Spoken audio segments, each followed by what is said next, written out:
ಬಾಬಾಜಿ ಬಂದವ್ರೆ.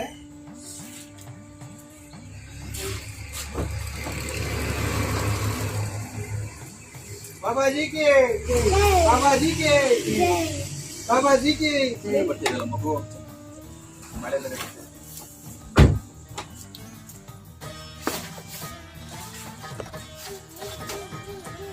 ಬರ್ತಿದೆ ಮಗು. ಬಿಸ್ನೀರ ತಣ್ಣೀರ?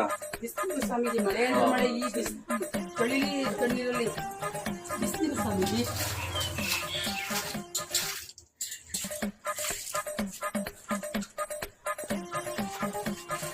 ಮಗು ತುಂಬಾ ಮಳೆ. ನೀವೇ ಬಾಬಾಜಿ ಓದ್ತೀರಿ ಮಳೆ ಇಲ್ಲ ಅಂತೀರಿ, ನೋಡ್ರಿ ಮಳೆ ಎಂತ ಮೋಡಕ್ಕೆ ಎಲ್ಲ ಏನು ಮಳೆ. ಓದ್ರಿ ಬಂದು ಓದಿ ಹೋದ್ರಿ. ಮಳೆ ಅವತ್ತಿಂದ ಇವತ್ತು ಬಿಟ್ಟಿಲ್ಲ. ಇವೆಲ್ಲ ಪೂರ್ತಿ ಮೋಡ ಇದೆ ನೋಡಿ. ಯಾಕೆ ಒಳ್ಳೆ ಸೂಪರ್ ಮಳೆ ಆಗ್ತಿತ್ತು. ಪವರ್ ಬಾಬಾಜಿ ಊರಿನ ಜನನೇ ಇಲ್ಲ